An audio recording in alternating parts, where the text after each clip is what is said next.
Sekarang tanaman padi kita sudah memasuki usia 39 hari sudah tanam. Dan kali ini saya akan memberikan penyemprotan yang bertujuan untuk pencegahan penyakit sundep, ulat penggulung daun, jamur, blas, dan juga kresek. Sebenarnya penyakit padi itu ya itu aja ya sahabat tani. Jika kita pencegahan, maka tanaman padi kita akan sehat. Tidak ada yang namanya terserang oleh penyakit. Makanya saya selalu mengingatkan untuk sahabat tani Nusantara bahwasanya lebih baik mencegah daripada mengobati. Karena jika kita pencegahan, obat yang kita gunakan pastinya murah.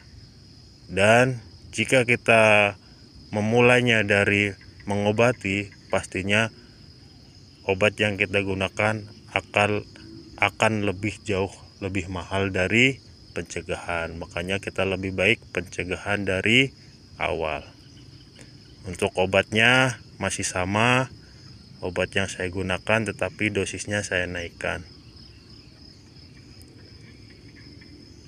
Jadi edukasi sekarang kita akan melakukan pencegahan lagi sahabat tani, dimana tanaman padinya sekarang usia 39 hari dan ini pencegahan terakhir di usia fase vegetatif.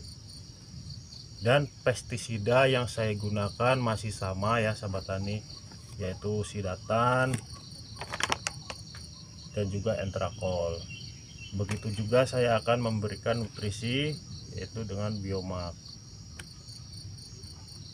Jadi untuk sahabat tani, pestisida untuk fase vegetatif itu nggak usah lah yang namanya beli yang mahal-mahal ya. Yang murahan aja ada, contohnya bahan aktif Dimehipo untuk pencegahan di fase vegetatif itu cukup bagus sahabat tani, dan sudah saya buktikan di tanaman padi saya sendiri. Tetapi untuk di usia tanaman padi memasuki primordia dan juga fase generatif, Dimehipo itu kurang maksimal.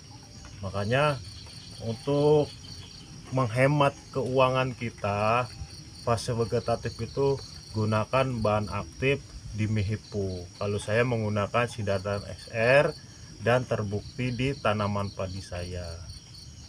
Jadi untuk sidatan SR ini terakhir kali ya, sekarang saya akan menggunakan di usia 39 hari dengan dosis 2 tutup untuk tangki 16 liter.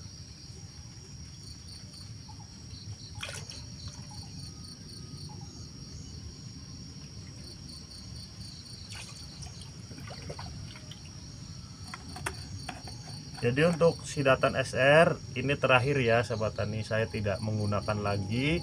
Nanti saya ganti dengan insektisida merek dagang lain. Makanya untuk sahabat tani, monggo disimak video saya ini dan diikuti channel saya ini. Dan juga saya akan menggunakan entrakol dari Bayer.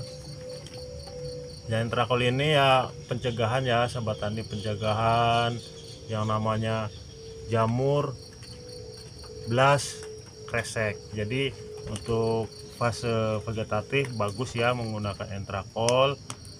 Dimana entrakol ini saya gunakan dari 2 sendok ya. Sekarang saya gunakan terakhir yaitu 5 sendok makan.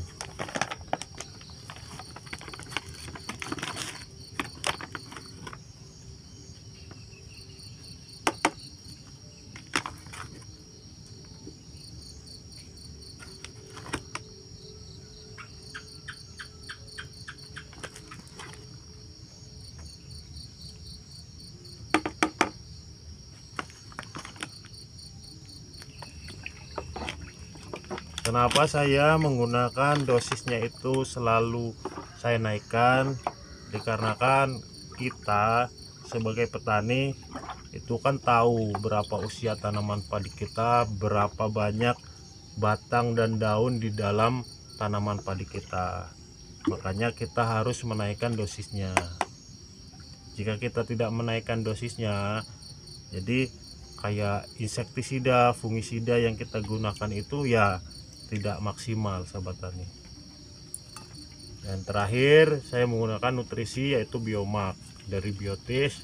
Untuk apa? Untuk akar dan juga untuk dinding supaya tanaman padi tidak mudah terserang oleh penyakit. Jadi Biomak juga kandungannya silika. Silika itu bagus untuk menahan yang namanya roboh ya. Ini untuk semua tanaman padi. Jadi bukan hanya untuk tanaman Inpari 32 saja sahabat tani ya, tapi untuk semua jenis padi. Dan dosisnya masih sama kalau ini ya. Dosisnya 1 tutup.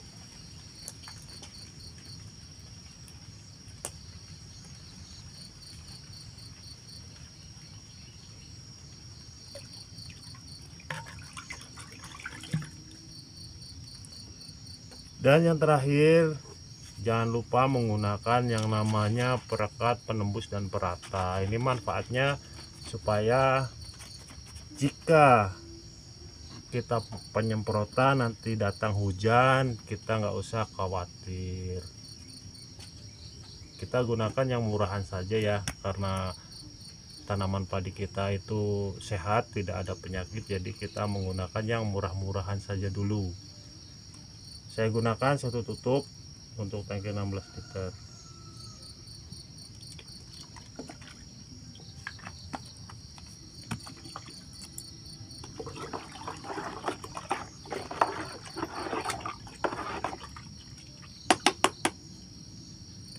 Nah, jadi inilah pestisida yang saya gunakan ya, sahabat tani. Jadi pestisida ini ya ini aja saya gunakan karena penyakit tanaman padi ya semuanya ini tidak berubah-berubah ya sahabat tani ya. Untuk yang namanya sundep, ulat punggung daun, blas, dan juga kresek pasti ada di tanaman padi. Makanya kita wajib pencegahan sebelum tanaman sahabat tani itu terkena. Kalau sudah terkena ya kita harus menggunakan insektisida dan fungisida yang mahal. Makanya saya menyarankan lebih baik pencegahan dengan merek dagang atau dengan pestisida yang murahan saja. Dan saya sekarang sudah membuktikannya. Untuk sahabat tani silakan mencoba, walaupun obatnya tidak sama tetapi caranya itu monggo diikuti ya, namanya pencegahan. Oke sahabat tani, cukup sekian dari saya. Semoga video ini bermanfaat untuk sahabat tani Nusantara. Sehat selalu, sampai jumpa.